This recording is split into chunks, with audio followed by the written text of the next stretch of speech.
Break के बाद रुक करेंगे मध्य प्रदेश और छत्तीसगढ़ बुलेटिन की ओर, जिसमें बात होगी छतरपुर की, जहां कलेक्टर ने छात्रा को थप्पड़ मारने की घटना पर तत्काल एक्शन लिया। आगे बात करेंगे छिंदवाड़ा की, जहां परासिया के न्यूटन चिखली में दूषित पानी सप्लाई से हुआ हंगामा।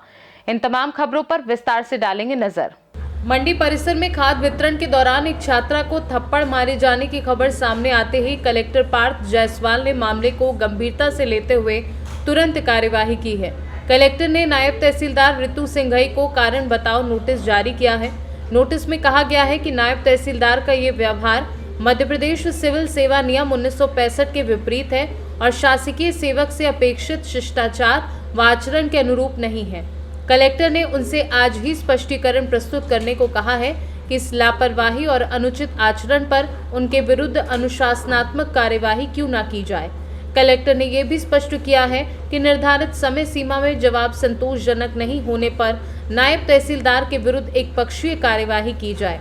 ये घटना खाद्य वितरण व्यवस्था में एक बार फिर गड़बड़ी और अव्यवस्था को उजागर करती है, जिसे लेकर जिले में चर्चा तेज है। सर, ये किस तरह का मामला हुआ है? यहाँ पर विवाद हुआ है? देखिए, ऐसा है, उसके जैसे जिला प्रशासन के संज्ञान में ये मामला है, उसको संबंधित को नायब तहसीलदार को शोकाज नोटिस जारी किया गया और उनको लिखा गया है कि उनका जवाब दे, यदि जवाब संतोषकारक नहीं होगा तो उसके ऊपर फर्दर एक्शन लेंगे।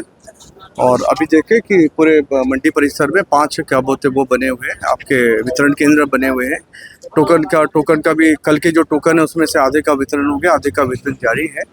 जो हर दिन क्या बोलते हैं कि अपन लोग टोकन की सीरीज देते हैं और फिर उसके बाद यदि जितना वितरण कर लेते हैं तो उतना वितरण करते हैं, फिर नेक्स्ट डे के लिए वितरण होता है और समुचित व्यवस्था है। और जहाँ भी महिलाओं के लिए अलग काउंटर बना दिए गए और अच्छे से अच्छा करते हैं कि क्या बोलते हैं किसी को भी, किसान भाइयों को किसी भी प्रकार की समस्या का सामना नहीं करना पड़ेगा और खाद की भी बहुत उपलब्धता है, कोई भी किसान परेशान होकर नहीं जाएगा। मुख्य वजह क्या रही? अब विवाद की तो मुख्य विवाद थोड़ा बड़ा हो जाता है कभी, ऐसा करके लिए खास नहीं है करके लिए। तो मैंने कहा ना कि शोकाज नोटिस जारी किया गया और यदि कुछ होगा तो उसका फर्दर एक्शन। प्रशासनिक अधिकारी को थोड़ा धैर्य रखना है और हम लोग, हमारा काम ही है कि धैर्य के लिए हम लोग बने हुए हैं। तो ये कोई खास नहीं है ऐसा करके लिए, लेकिन यदि जो संबंधित अधिकारी के द्वारा जो आपने जो मामला उठाया उसको हमने शोकाज नोटिस जारी किया है और शोकाज नोटिस जारी करने के बाद जो भी संतोषकारक जवाब देगा तो we will take further. Chhatarpur से सी न्यूज़ संवाददाता कुलदीप सक्सेना की रिपोर्ट। परासिया के न्यूटन चिखली क्षेत्र में दूषित पेयजल की सप्लाई को लेकर लोगों में भारी आक्रोश है। समस्या की समाधान की मांग को लेकर भाजपा कार्यकर्ताओं ने नगर परिषद में ज्ञापन सौंपा है। यदि कार्यवाही नहीं हुई तो आंदोलन की चेतावनी दी गई है। न्यूटन चिखली क्षेत्र में लंबे समय से दूषित पानी की सप्लाई हो रही है। शिकायत है कि ईदगाह के सामने स्थित नलकूप से बिना जल परीक्षण के पेयजल आपूर्ति की जा रही है। इस कारण लोगों को चर्म रोग, खुजली और पानी से जुड़ी बीमारियों का खतरा बढ़ गया है। समस्या के समाधान की मांग को लेकर भाजपा कार्यकर्ताओं और पार्षदों के प्रतिनिधि मंडल ने नगर परिषद कार्यालय पहुंचकर मुख्य नगर पालिका अधिकारी को ज्ञापन सौंपा है। भाजपा का कहना है कि हाल ही में नगर परिषद में की गई नियुक्तियां पारदर्शी नहीं हैं और इन्हें निरस्त कर सर्वसम्मति से नियुक्ति प्रक्रिया की जानी चाहिए। भाजपा प्रतिनिधि ने कहा कि अगर 7 दिनों में कार्यवाही नहीं हुई तो हम उग्र आंदोलन करेंगे, चक्का जाम भी किया जाएगा। स्थानीय लोग उम्मीद जता रहे हैं कि प्रशासन जल्द सुधारात्मक कदम उठाएगा ताकि उन्हें स्वच्छ पेयजल उपलब्ध हो सके। न्यूटन नगर की जनता कांग्रेस की परिषद को यहाँ बनाते आ रही है, कांग्रेस को जितवाते आ रही है और एक ही परिवार की परिषद पिछले 25 वर्षों से न्यूटन में चल रही है। और बड़े दुख के साथ कहना पड़ रहा है कि 25 सालों में भी पीने के पानी की समस्या न्यूटन से हल नहीं हुई है।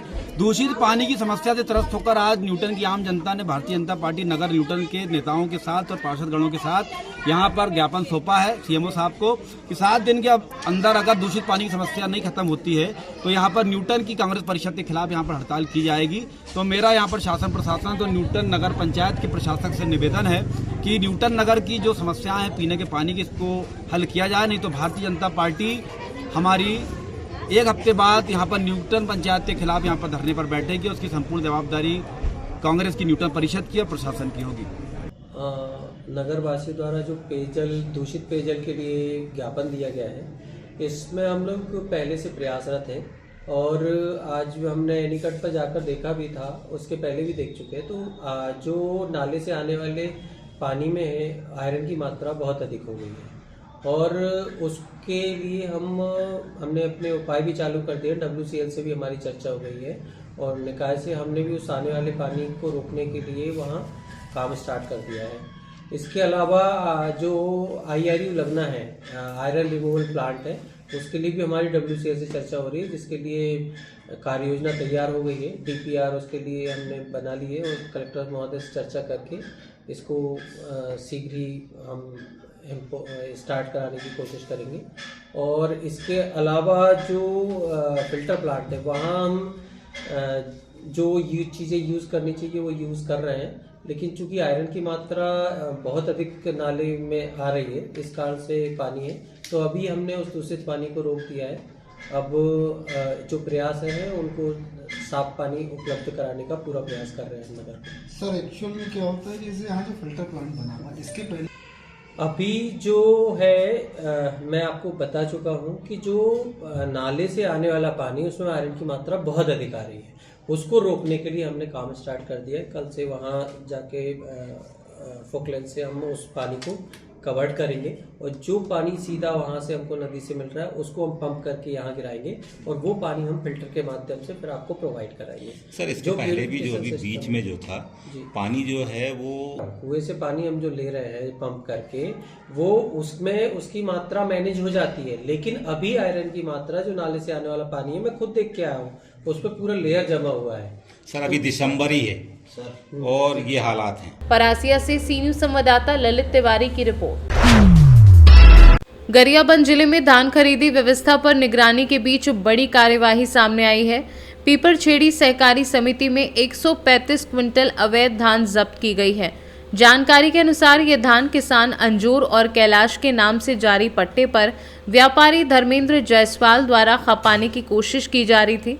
निगरानी समिति को सूचना मिलते ही टीम ने मौके पर पहुंचकर पूरे मामले की जांच की, जहां अनियमितता की पुष्टि होने पर धान को तत्काल जब्त कर लिया गया।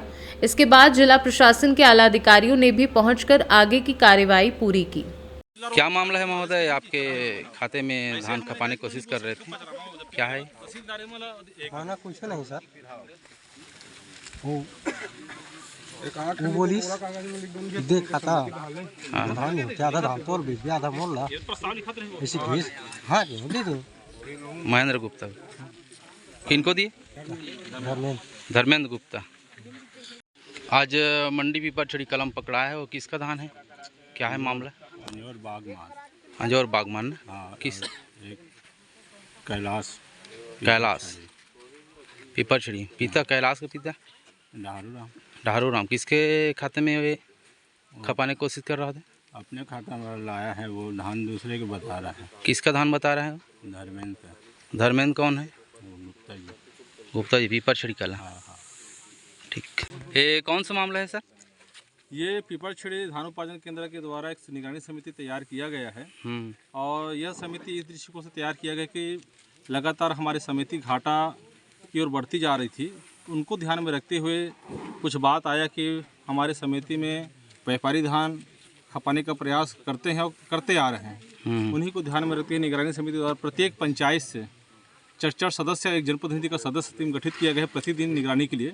और उन्हीं निगरानी के दौरान में आज एक व्यापारी द्वारा लगभग 150 कुंटल की धान आसपास खपाने की बात आई और जो किसान जिसके खाते में खपाने का प्रयास किया जा रहा था वह किसान स्वतः कबूल किया गया कि यह धान मेरा नहीं है, ये धर्मेंद्र गुप्ता जायसवाल की धान है, यह बात कबूल किया गया किसानों के द्वारा। और जिनका धान है वो आया था?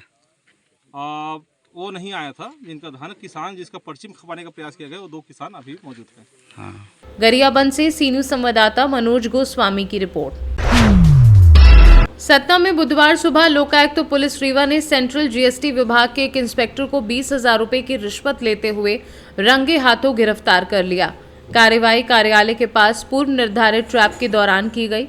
लोकायुक्त निरीक्षक के अनुसार मझगवा स्थित एक फर्म के मालिक ब्रिजेश कुमार शर्मा से टैक्स सेटलमेंट के बदले आरोपी इंस्पेक्टर कुमार सौरभ ने 60,000 रुपए की रिश्वत मांगी थी।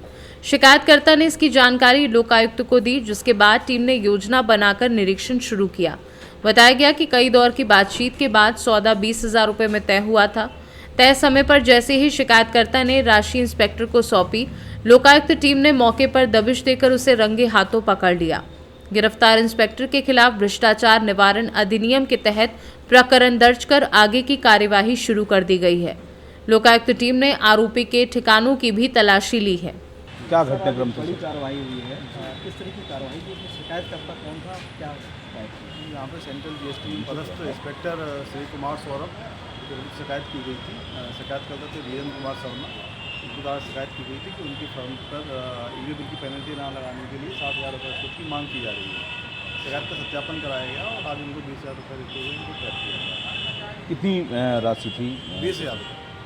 किस संबंध में ये ईवी बिल की पेनल्टी ना लगाने के लिए उनकी फर्म क्या कार्रवाई चल रही है सर? अभी कार्रवाई अभी आगे की सर जो ट्रैप हुआ है वो क्या है, कहाँ पदस्थ है? श्री कुमार सौरभ नाम है उनका और इंस्पेक्टर हैं सेंट्रल जीएसटी और कस्टम को। कहाँ पर पदस्थ है? सतना। सर पूरा नाम आपको नाम? मेरा संदीप सिंह भदौरी। सतना से सी न्यूज संवाददाता बलवीर सोनी की रिपोर्ट। कोलारस थाना क्षेत्र के रामनगर गांव में आज सुबह उस समय सनसनी फैल गई जब परमानंद उर्फ परमू धाकड़ का शव उनके ही खेत में लटका मिला। घटना की जानकारी लगते ही परिजनों में आक्रोश फैल गया। बताया जा रहा है कि एक दिन पूर्व धाकड़ और परिहार समाज के लोगों के बीच किसी बात को लेकर विवाद हुआ था। परिजन इसी विवाद को घटना का कारण मानते हुए कार्यवाही की मांग पर अड़ गए। शव मिलने के बाद परिजन बड़ी संख्या में कोलारस थाने पहुंचे और व्यापारियों पर तत्काल कार्यवाही की मांग की। जब उन्हें स्पष्ट जवाब नहीं मिला तो वे गुस्से में नेशनल हाईवे पर उतर आए और जाम लगा दिया। जाम के कारण हाईवे पर वाहनों की लंबी कतारें लग गई, जिससे यातायात पूरी तरह बाधित हो गया। सूचना मिलते ही पुलिस अधीक्षक आजाक अवनीत शर्मा सहित कोलारस थाना पुलिस मौके पर पहुंची और परिजनों से बातचीत की। अधिकारियों ने निष्पक्ष जांच का भरोसा देकर स्थिति को शांत करने की कोशिश की। काफी देर की समझाइश के बाद परिजन माने और हाईवे का जाम खुलवाया गया। फिलहाल शव को पोस्टमार्टम के लिए भेज दिया गया है और पुलिस ने मामले की जांच शुरू कर दी है। घटना से इलाके में तनाव का माहौल बना हुआ है। क्या नाम भैया आपका? मेरा नाम ब्रजेश धाकड़ है। तो आज आप लोग ये थाने पे इकट्ठे हुए क्यों हुए, क्या कारण है? सर हमारे भाई को मार के और जामुन के पेड़ से लटका दिया। मतलब आपके भाई को किसने मारा? ये ऐसा कल लड़ाई हुई थी तो इन लोगों ने मारपीट की, उसकी बेइज्जती भी बहुत की। उसके बाद में शाम से गायब था। सुबह हमें तो मृत अवस्था में मिला है। क्या नाम है, किस समाज के लोग? मेरी बात सुनो, मुझे ये बताओ आपका क्या नाम है? मेरा नाम ब्रजेश। आपका भाई खत्म हुआ है। हाँ। तो ये कहाँ पर मार के टांग दिया? ये अपने खेत पर। किसके खेत पर? वो हमारे चाचा का। आपके खेत पर ही? हाँ। तो ये जो झगड़ा बता रहे हैं ये कब हुआ था और किससे हुआ था? ये शाम को परसों के रोज झगड़ा हुआ था तो वो लोग झूठी रिपोर्ट कर गए तो उसके राजीनामा का बात हो गया था। उसके बाद में ये लोग सभी लोग मारने आए, उत्तम परिहार और क्या कहते हैं धर्मेंद्र, वो क्या कहते हैं, और उनकी घरवालियाँ भी थी, जगदीश और सत्यवान, और वो बड़े को का नाम है विशाल और मलकेश, और उनकी घरवालियाँ भी थी। वो चप्पल और डंडे और तलवार लेके आए थे। तो कहाँ पर आए थे? घर पे मार के आए थे। इसके बाद में फिर क्या हुआ? उसके बाद में ये लोग मार के चले गए। उसके बाद में उसका पता नहीं है। अच्छा, तब से ही घर से नहीं आया? तब से घर से नहीं आए। और सुबह हमें जब सूचना मिली तो हमें डायरेक्ट उनको वहाँ पे लटके हुए देखा है। तो आपको सूचना किसके द्वारा मिली? वो चाचा जी गए थे खेत पे, उन्होंने देखा। 4 बजे से ढूंढ रहे हैं। अच्छा, कौन सी कंडीशन में मिला था वो? क्या कहते हैं, लटके हुए, पैर जमीन पे थे, हाथ भी जमीन पे थे, और वैसा कोई फांसी जैसा कोई वो सिस्टम नहीं दिखा वहाँ पे कि अपन जैसे मरते हैं ना तो घुटनों के पैर जमीन पे थे उनके। अच्छा। हाँ, और पीछे गटर लगी हुई थी, वो काली जो ड्रिप की आती, वो पतली सी वो आती है ना, उससे लटके हुए। उससे इंसान ने ऐसे कैसे लटक सकता है? रखी है ना ट्रॉली में। अच्छा, ये बताओ, तो आज आप सब लोगों का इकट्ठे होने का थाने पे क्या कारण है, क्या चाहते हैं आप लोग? हमारी रिपोर्ट FIR ली जाए। क्या कहना है पुलिस का, क्या कह रही है पुलिस? नाम कहाँ लिख रहे हैं पुलिस में? तो ये बोल रहे हैं मर्ग कायम कर रहे हैं, प्रोसेस धीरे धीरे होगी। क्या कहते हैं, अभी मर्ग कायम हो रहा है, पहले तुम पीएम कराओ, उसके बाद में क्या कहते हैं बयान होंगे तब तुम नाम करोगे। और हमारा कहना यह है जब तक हमारा नाम दर्ज FIR नहीं होगी जब तक पीएम नहीं कराएंगे। जो मृत है उसका क्या नाम है? उसका नाम है प्रमोद आकर और परमानंद। तो क्या यदि क्या नाम है आगे पुलिस कार्रवाई नहीं करती है, कुछ नहीं करती है, तो क्या आप लोग कहाँ जाएंगे? यहीं कुछ हड़ताल करेंगे? यहीं पे यहाँ पे रोड चक्का जाम कर देंगे। शिवपुरी से सी न्यूज़ संवाददाता विनोद सिकरवार की रिपोर्ट। मध्य प्रदेश और छत्तीसगढ़ बुलेटिन में फिलहाल के लिए इतना ही। देश दुनिया की बाकी खबरों को जानने के लिए आप देखते रहिए सी न्यूज़ भारत।